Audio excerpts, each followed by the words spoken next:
Hello tout le monde! Dans cette vidéo, je partage avec vous un témoignage sur les voies du Seigneur qui sont insondables. Alors pour la petite histoire, il y a de cela quelques mois, j'ai commencé avec un boulot euh, et à ce boulot, avec l'employeur, j'ai signé un contrat qui stipulait que l'employeur s'engageait à me soutenir dans mes études et moi, en contrepartie, je devais rester, après avoir fini mes études, 3 ans dans cette structure-là, à travailler à temps plein. Alors, j'ai très rapidement constaté que j'étais très très mal à ce boulot, que j'étais vraiment très insatisfaite. Mais c'était déjà un peu tard parce que j'avais déjà signé cet engagement-là. Euh, et j'avais déjà commencé à profiter justement de ces avantages-là. Si je ne voulais pas travailler 3 ans dans cette structure après mes études, il fallait que je rembourse une somme qui était à peu près 25 000 euros. Du coup, c'est clair que je n'avais pas autre option que de rester, finir mes études et travailler minimum 3 ans dans cette structure que je ne pouvais plus supporter tellement j'étais mal à l'aise. Du coup, j'avais confié cette situation au Seigneur. J'avais dit, Seigneur, je ne sais même pas comment je me suis embarquée dans ça, mais vraiment, toi seul tu connais, je te remets cette situation. Rien ne se passait et tout.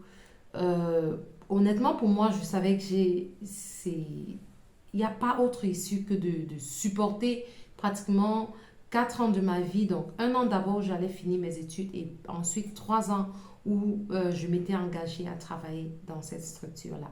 Je ne voyais aucune autre issue pour en sortir. Euh, J'avais confié la situation, comme je disais, au Seigneur et puis quelque part, j'avais même déjà comme oublié. Euh, En parallèle, j'avais un examen que je devais faire dans cette structure-là. Et c'était un devoir que je devais remettre, 40 pages à remettre, et je devais aussi faire un exposé. Du coup, 2 jours avant la remise des 40 pages que je devais rédiger, j'ai fortement à cœur de changer de thème. Fortement, mais vraiment, vraiment fortement. Je ressentais que c'était le plan de Dieu, la volonté de Dieu que je change de thème. 2 jours avant la remise des 40 pages que je devais rédiger. Du coup, j'ai obéi au Seigneur, j'ai changé de thème. Ensuite, j'ai remis les 40 pages. Je suis allée à l'examen oral que j'avais, donc c'est-à-dire cet exposé que j'avais à faire. Et malgré que l'exposé se soit bien passé à cause des 40 pages, j'ai échoué. Donc, et en fait, j'ai échoué parce que j'ai dû changer le thème juste 2 jours avant. Donc, ce que j'avais à faire pour les 40 pages, je n'ai pas pu le faire parce que la preuve en est, je n'ai pu remettre que 30 pages au lieu de 40. Et déjà là, ça me disqualifiait considérablement. Et en plus de ça, le contenu n'était pas vraiment convaincant vu que je l'ai travaillé en 2 jours seulement. Et quand j'ai échoué, j'étais vraiment perplexe parce que je me disais, mais Seigneur, je t'ai pourtant écouté. Je t'ai pourtant écouté, Seigneur. Qui est-ce que... En fait, j'étais convaincue, je savais que ça venait de toi, Seigneur. C'est ce que je lui disais en fait. Et je me disais, du coup, si ce n'était pas le Seigneur, qui est-ce que j'ai donc écouté? En fait, ça remettait un peu comme toute ma foi chrétienne en question. Je me disais, ça veut dire que des fois, ce que j'écoute même, c'est pas forcément le Seigneur, mais peut-être c'est l'ennemi. Du coup, j'étais vraiment, vraiment perplexe par rapport à la situation parce que j'étais sûre que, parce que c'est le Seigneur qui m'a inspiré de changer le thème 2 jours à l'avance, que j'allais réussir à cet examen. J'étais vraiment convaincue là-dessus. Donc, du coup, quand j'avais échoué, j'étais donc convaincue que c'était pas la voix du Seigneur que j'avais entendue. Je me disais, peut-être c'était venu de moi, peut-être c'était l'ennemi qui a justement, en fait, j'étais plus convaincue que c'était l'ennemi qui avait voulu que j'échoue. J'ai laissé la situation passer. Maintenant, après avoir échoué à cet examen, quelques temps après, j'allais sortir du probate bon, de la période d'essai. Et l'employeur a comme prolongé de quelques semaines et il m'a renvoyé. La raison de son renvoi était que vu que j'ai échoué à cet examen, du coup, il ne, l'école ne se voit plus prête à investir en moi parce qu'ils ne sont pas sûrs que je pourrais aller jusqu'au bout de mes études si j'ai échoué déjà à cet examen-là. Donc, quand j'ai reçu ce renvoi, c'était d'abord un choc pour moi. Du coup, c'était aussi un peu comme un rejet. Parce que dans notre domaine, quand même, on a besoin des gens et malgré qu'on ait besoin des gens, me voir licenciée comme ça, c'était pour moi un peu comme un rejet. Je me suis posé beaucoup de questions. Je ne comprenais pas ce qui se passait. À ce moment, je ne réalisais pas en fait que c'était l'exaucement à la prière que j'avais faite au Seigneur. Comme quoi, Seigneur, je ne sais pas comment je me suis embarquée dans ça. Je ne sais pas comment est-ce que je pourrais sortir de cette situation. Parce que je suis très, très insatisfaite à ce boulot.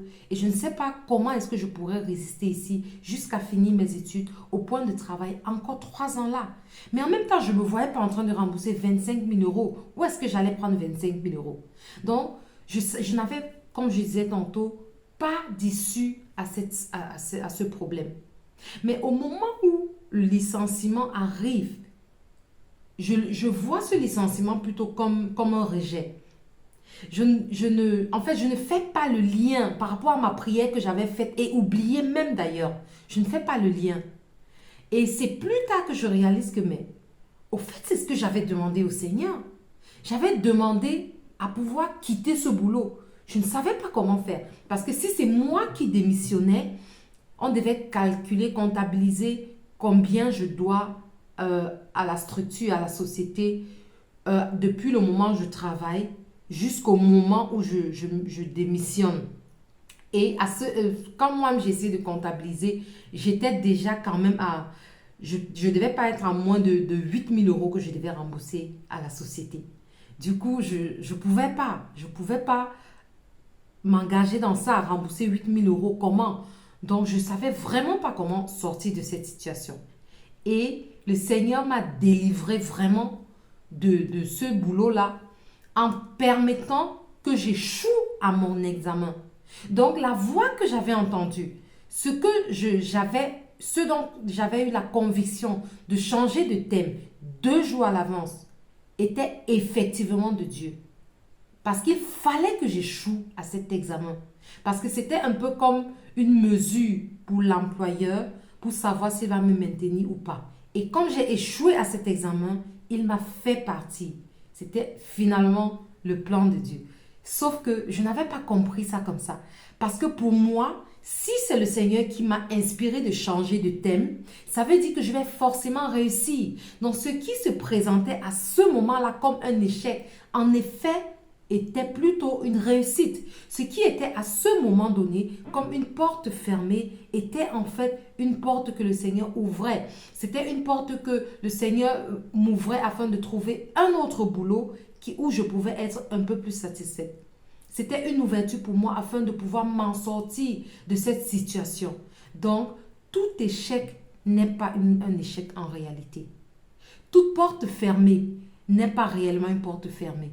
Parfois, des portes fermées sont de réelles bénédictions. Parfois, les échecs que nous rencontrons dans la vie sont de réels succès, sont de réelles bénédictions du Seigneur. Sur ce,